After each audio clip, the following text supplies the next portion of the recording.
Hello అండి. Welcome to my channel bachelor style cooking channel అనమాట. Video ఏంటంటే పాలకూర ఫ్రై అనమాట.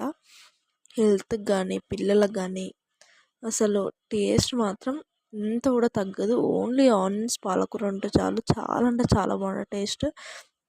ఒకసారి ఇక్కడ చూడండి, ఆనియన్స్ కట్ చేసి నేను 4 ఆనియన్స్ తీసుకున్నా. మొత్తం మ్యాచ్ చేసేసుకొని నేను సైడ్ పెట్టేసుకుని, ఇక్కడ చూడండి ప్యాన్లోకి ఆయిల్ వేసేసుకొని ఒక 2 టేబుల్ స్పూన్స్ ఆయిల్ వేసేసుకొని ఆనియన్స్ దాంట్లో వేసేసుకొని బాగా ఫ్రై చేసుకోవాలన్నమాట. ఆనియన్స్ ఎంత ఫ్రై అయితే అంత టేస్ట్ ఉంటుంది. నేను ఎన్ని వీడియోస్లో కూడా అదే చెప్తున్నా. నేను ఆనియన్స్ ఎక్కువ ఫ్రై అయితే టేస్ట్ బాగుంటుంది అనమాట. ఇక్కడ చూడండి, పాలకూర కూడా తీసేసుకొని అది వాటర్ పోసి కడుగు పెట్టేసుకుని, ఇక్కడ చూడండి బ్రౌనిష్ కలర్ కూడా అయింది, బాగా మగ్గింది అనమాట ఆనియన్. మనం దీంట్లోకి ఇప్పుడు వెల్లుల్లి పేస్ట్, పసుపు వేసేసుకొని ఒక 5 మినిట్స్ బాగా మగ్గించుకోండి. ఆయిల్ అంతా దీంట్లో నుంచి సపరేట్ కావాలి. మనకి ఏదైతే ఆనియన్స్ వెల్లుల్లి పసుపు ఉంది కదా, దాంట్లో నుంచి ఆయిల్ అంతా సపరేట్ అయ్యి పైనకి రావాలన్నమాట. ఎంత ఫ్రై అయితే అంత బాగుంటుంది, టేస్ట్ మాత్రం చాలా బాగుంటుంది. ఇక్కడ చూడండి కర్రీ పెట్టుకున్నాం కదా, ఇది ఇప్పుడు మొత్తం పాలకూర దీంట్లోకి వేసేసుకొని అసలు ఏం కలిపొద్దు అనమాట. మొత్తం వేసేసుకొని డైరెక్ట్ మూత పెట్టేసుకోవడమే. మూత పెట్టేసుకొని అది మొత్తం దగ్గరికి మగ్గేంత వరకు బాగా కలుపుకోవాలన్నమాట.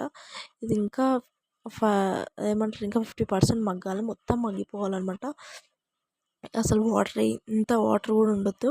ఇట్లా వాటర్ ఉన్నప్పుడు మొత్తం ఏమంటారు మూత తీసి సైడ్కి పెట్టేసుకోండి. మొత్తం దాంట్లో నుంచి వెళ్ళిపోయేంత వరకు హై ఫ్లేమ్లో పెట్టేసుకోండి. చూడండి మొత్తం మగ్గిపోయినాయి కదా వాటర్. దీంట్లోకి 1 టేబుల్ స్పూన్ కారం, 1 టేబుల్ స్పూన్ సాల్ట్ వేసేసుకొని, సాల్ట్ కొంచెం తక్కువ వేసుకోండి ఎందుకంటే ఆకుకూరలు ఉంటుంది ఆల్మోస్ట్ కదా, అందుకోసం కొంచెం తక్కువ వేసుకోండి. చూడండి ఆయిల్ అంతా ఎట్లా మీదకి తేలిందో. టేస్ట్ మాత్రం చాలా అంటే చాలా బాగుంటుంది. రైస్లోకి చపాతీలోకి పూరీలోకి దీంట్లో కాంబినేషన్ చాలా అంటే చాలా బాగుంటుంది. చూడండి అసలు ఆయిల్ ఎట్లా పైనకి వస్తుందో. టేస్ట్ మాత్రం అసలు నేను చెప్పలేను, అంత బాగుంటుంది. తప్పకుండా ఒకసారి ట్రై చేయండి. చాలా అంటే చాలా ఈజీ ప్రాసెస్. పొయ్యి మీద వేసి మీరు వేరే పనులు కూడా చేసుకోవచ్చు, అంత ఈజీ ప్రాసెస్ అనమాట.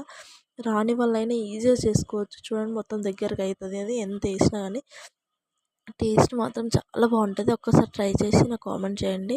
Please subscribe to my channel అండి. Please support me. Okay bye friends. తప్పకుండా ట్రై చేసి నా కామెంట్ సెక్షన్లో కామెంట్ చేయండి ఎలా ఉందో. Bye friends.